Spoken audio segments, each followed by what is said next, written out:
밖에서 흔들고 때려줘야 우리가 내민 손을 잡을 거라고. 증권감독원 자본시장 조사국 홍금보 감독관님. 그 선장이라는 인간이 뭘 좀 아는 것 같은데 누굴까? 송주란이 12층으로 올라오려는 순간 강노라가 재빨리 그녀를 막아섰습니다. 송주란은 짜증을 내며 비켜달라고 했지만 강노라는 급한 일이 있다며 붙잡았죠. 회사 경영에 대해 배우고 싶은 게 있다고 지금 당장 조언이 필요하다고 말했습니다. 송주란은 시계를 보며 초조해했지만 회장 딸의 요청을 무시할 수도 없었어요. 그 사이 12층 송주란의 방에서는 고보키가 울리는 전화기를 바라보고 있었습니다. 은행에서 걸려온 전화였죠. 손이 떨렸지만 고보키는 심호흡을 하고 수화기를 들었습니다. 최대한 송주란의 목소리를 흉내내며 차분하게 답했어요. 네, 맞다고 본인이 지시한 이체건이라고 확인해줬습니다. 은행 직원은 잠시 망설이다 알겠다고 답했고 고보키는 안도의 한숨을 내쉬었습니다. 은행에서 홍금보는 가슴을 쓸어내렸습니다. 마지막 관문을 통과한 거죠. 은행 직원이 이체 완료 확인증을 건네자 홍금보는 공손하게 인사하고 은행을 나섰습니다. 거리에는 IMF 여파로 힘들어하는 사람들이 보였고 폐업 안내문이 붙은 가게들이 즐비했어요. 홍금보는 가방 속 서류를 꼭 쥐며 생각했습니다. 이 돈으로 한민증권을 살리고 더 이상의 피해자가 나오지 않게 하겠다고요. 그날 밤 301호 기숙사에서는 놀라운 광경이 펼쳐졌습니다. 빈방 하나가 현금 다발로 가득 차 있었거든요. 홍금보와 고보키는 은행에서 인출한 현금을 차곡차곡 쌓아놓고 있었습니다. 고보키가 숨을 헐떡이며 물었습니다. 송 실장은 어떻게 하냐고요? 홍금보는 진지하게 답했습니다. 비자금 털린 거 알면 바로 자신을 잡으러 올 거라고 그 전에 빨리 움직여야 한다고 말했죠. 두 사람은 현금을 세기 시작했습니다. 총 3천억 원 규모의 자금 중 상당 부분을 현금으로 인출한 거였어요. 고보키가 감탄하며 말했습니다. 정말 해냈다고 믿기지 않는다고요. 홍금보는 미소를 지으며 답했습니다. 이제 시작이라고. 이 돈으로 한민증권 주식을 사들여 강필범의 경영권을 빼앗아야 한다고 설명했죠. 같은 시각 여의도 금융권에서는 PC통신 동호회 여의도 해적단에 올라온 한 게시글이 화제였습니다. 닉네임 드래곤 파워가 작성한 글이었는데 제목은 한민증권과 DK벤처스 모종의 관계에 대한 고발글이었죠. 글 내용은 한민증권이 DK벤처스로부터 대규모 투자를 받은 것이 의심스럽다는 거였습니다. 왜 하필 이 시기에, 왜 하필 DK벤처스인지, 그리고 신정우 사장의 과거 경력과 연결지으면 석연치 않은 구석이 많다는 내용이었어요. 신정우는 사장실에서 PC통신 화면을 응시하고 있었습니다. 심각한 표정이었죠. 누군가 내부 정보를 알고 있다는 뜻이었습니다. 혹시 홍금보일까 아니면 다른 누군가일까? 신정우는 고민에 빠졌습니다. 이 글이 퍼지기 시작하면 계획이 틀어질 수 있었거든요. 한편 홍금보도 같은 글을 보고 있었습니다. 기숙사 방에서 컴퓨터를 켜고 여의도 해적단 사이트를 들여다보고 있었죠. 고보키가 옆에서 물었습니다. 누가 올린 거냐고요? 홍금보는 고개를 저었습니다. 모르겠다고 하지만 이 사람은 내부 사정을 꽤 잘 알고 있는 것 같다고 답했어요. 홍금보는 사이트 관리자로 보이는 선장이라는 닉네임에 주목했습니다. 여러 게시글에 댓글을 달며 정보를 정리하고 때로는 추가 정보를 제공하는 사람이었죠. 홍금보는 고보키에게 말했습니다. 이 선장을 찾아서 손을 잡으면 도움이 될 것 같다고요. 고보키도 고개를 끄덕였습니다. 여의도 내부 정보에 정통한 사람이라면 분명 유용할 거라고 동의했어요. 다음날 아침 한민증권 임원회의실에서는 긴급회의가 열렸습니다. 강필범 회장, 오덕규 상무, 송주란 비서실장, 그리고 신정우 사장이 참석했죠. 강필범이 짜증스러운 목소리로 말했습니다. PC통신에 고발글을 올린 놈이 누구냐고. 내부 소행이 분명하니 반드시 찾아내라고 지시했어요. 오덕규 상무는 회의가 끝난 후 차중일 부장을 따로 불렀습니다. 이게 누구 소행인 것 같냐고 물었지만 차중일은 제대로 답하지 못했어요. 위기관리본부나 트레이딩부 직원 중 누군가일 수도 있고 아니면 외부인이 내부 정보를 입수했을 수도 있다고 얼버무렸죠. 오덕규는 답답한 표정으로 빨리 찾으라고 재촉했습니다. 한편 신정우는 사장실로 DK리를 불렀습니다. 두 사람은 마주 앉아 대책을 논의했죠. 신정우가 조용히 말했습니다. 밖에서 흔들고 때려줘야 한민증권이 우리 손을 잡을 거라고. 알겠냐고요. DK리는 미소를 지으며 고개를 끄덕였습니다. 이미 준비해뒀다고. 곧 언론에 한민증권의 부실 경영 의혹을 흘릴 거라고 답했어요.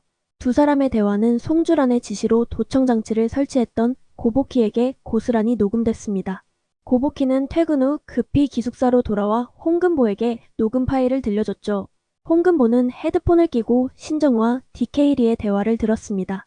표정이 점점 굳어졌어요.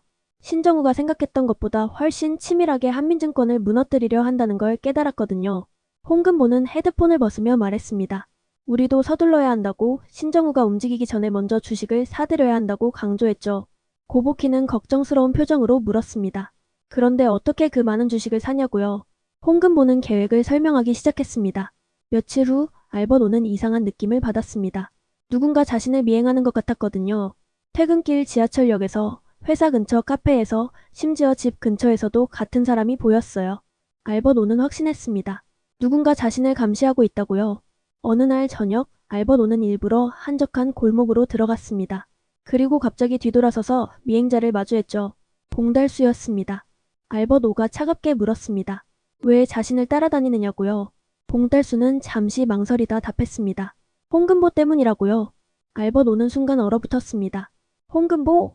봉달수가 왜 홍금보 이야기를 하는 거죠? 봉달수가 설명했습니다. 송주란 실장의 지시로 알버노를 감시하고 있는데 그 이유가 알버노가 증권감독원 홍금보와 연결되어 있을 가능성 때문이라고 말했어요. 그리고 덧붙였습니다. 그날 카센터에서 자신을 구해준 홍장미가 사실은 홍금보라는 것도 확인했다고요. 알버노는 충격을 받았습니다. 홍장미가 홍금보라고? 20살 신입사원 홍장미가 사실은 증권감독원 감독관이었다는 말인가요? 알버노는 봉달수를 뿌리치고 급히 자리를 떠났습니다. 집으로 돌아가는 길, 머릿속이 복잡했어요. 홍장미와 함께했던 시간들이 떠올랐고 그녀가 보였던 행동들이 이제 이해가 됐습니다. 집에 도착한 알버노는 컴퓨터를 켜고 홍금보에 대해 조사하기 시작했습니다. 증권감독원, 자본시장조사국 홍금보 감독관, 한민증권 비자금 조사를 담당했던 인물, 그리고 강명희 사장이 죽기 전 마지막으로 만난 사람. 모든 퍼즐이 맞춰졌습니다. 알버노는 깊은 한숨을 내쉬었습니다. 다음날 홍금보는 여의도 해적단 사이트에 접속하려 했지만 접속이 되지 않았습니다. 사이트가 폐쇄된 거였죠. 홍금보는 당황했습니다. 선장의 정체를 알아내려던 참이었는데 갑자기 사이트가 사라진 겁니다. 고복희가 옆에서 말했습니다. 혹시 홍금보가 이상한 글 써서 차단된 거 아니냐고요. 홍금보는 고개를 저었습니다. 자기는 아무 글도 안 올렸다고, 아마 한민증권 측에서 압력을 넣어 사이트를 폐쇄시킨 것 같다고 추측했어요. 그때 홍금보의 휴대폰이 울렸습니다. 알벗 오로부터 온 문자였죠. 만나서 이야기할 게 있습니다. 지금 시간 괜찮으세요? 홍금보는 잠시 망설이다 답장을 보냈습니다. 30분 후 회사 근처 공원에서 만나기로 했어요. 공원 벤치에 앉아있던 알버노는 홍금보가 다가오는 모습을 보며 일어섰습니다. 두 사람은 마주 섰죠. 알버노가 먼저 입을 열었습니다. 물어볼 게 있다고, 자신에게 숨기는 게 없냐고 물었어요. 홍금보는 아무것도 모르는 척 시치미를 뗐습니다. 무슨 말이냐고, 숨기는 게 뭐가 있냐고 되물었죠. 알버노는 홍금보의 눈을 똑바로 바라보며 말했습니다. 정말요?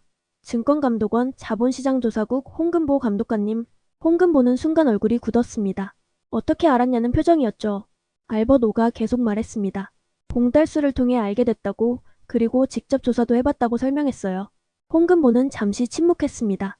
이제 더 이상 숨길 수 없다고 판단했죠. 깊은 한숨을 내쉬며 인정했습니다. 맞다고, 자신이 증권감독원 홍금보라고 밝혔어요. 알버노는 복잡한 표정으로 물었습니다. 왜 숨겼냐고, 왜 자신에게조차 말하지 않았냐고요. 홍금보는 진지하게 답했습니다. 임무 때문이었다고, 한민증권의 비자금을 조사하고 강필범과 송주란을 잡기 위해 잠입한 거였다고 설명했죠. 그리고 외삼촌 강명희 사장의 죽음도 조사하고 있었다고 덧붙였습니다.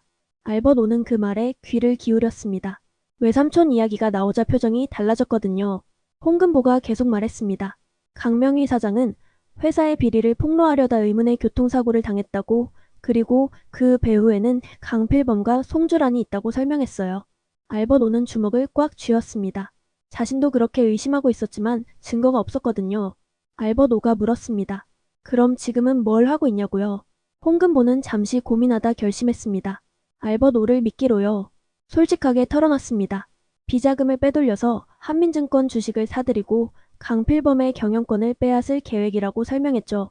그래야 신정호와 DK벤처스의 음모도 막을 수 있고 한민증권도 살릴 수 있다고 말했어요. 알버노는 놀란 표정으로 물었습니다. 비자금을 이미 빼돌렸냐고요? 홍금보는 고개를 끄덕였습니다. 며칠 전에 인출했다고, 지금 안전한 곳에 보관 중이라고 답했어요. 알버노는 한참을 생각하다 입을 열었습니다.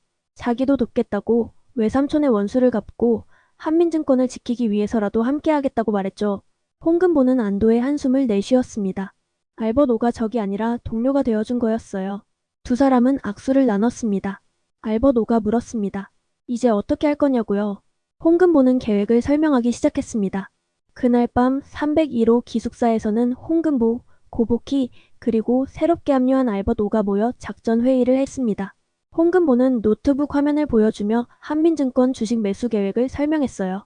현재 강필범 일가의 지분이 68.6%니까 시장에서 유통되는 주식을 최대한 사들여서 경영권에 영향을 줄 수 있는 수준까지 끌어올리겠다는 거였죠. 알버노가 물었습니다. 그런데 주식을 누구 명의로 사냐고요? 홍금보는 답했습니다. 여러 차명 계좌를 이용해 분산 매수할 거라고, 그래야 들키지 않는다고 설명했어요. 고복희가 덧붙였습니다. 자기가 과거 제2금융권에서 일하면서 알게 된 사람들을 통해 차명 계좌를 확보할 수 있다고, 돈만 있으면 가능하다고 말했죠. 세 사람은 밤새 계획을 다듬었습니다. 내일부터 본격적으로 주식 매수에 나서기로 했어요. 시간이 얼마 남지 않았습니다. 신정우와 DK리가 언제 한민증권을 공격할지 모르니까요. 한편 송주라는 비서실에서 혼자 남아 서류를 정리하고 있었습니다. 최근 며칠간 이상한 느낌이 들었거든요. 뭔가 잘못되고 있다는 직감이었죠. 송주라는 컴퓨터를 켜고 비자금 계좌를 확인하기 시작했습니다. 화면을 보던 송주란의 표정이 점점 굳어졌습니다. 창고가 비어 있었거든요. 송주란은 의자에서 벌떡 일어나 소리쳤습니다. 10일라는 송주란이 비자금이 사라진 걸 발견하고 분노하는 장면과 301호에서 작전을 논의하는 홍금보 일행의 모습이 교차되며 긴장감 넘치게 마무리됩니다. 폭풍 전야였죠. 송주란은 곧 범인을 찾기 위해 움직일 것이고 홍금보 일행은 시간과의 싸움을 시작해야 합니다. 과연 누가 먼저 목표를 달성할까요? 그리고 신정우는 이 모든 상황을 어떻게 지켜볼까요? 다음 이야기가 더욱 숨 가쁘게 전개될 것 같습니다.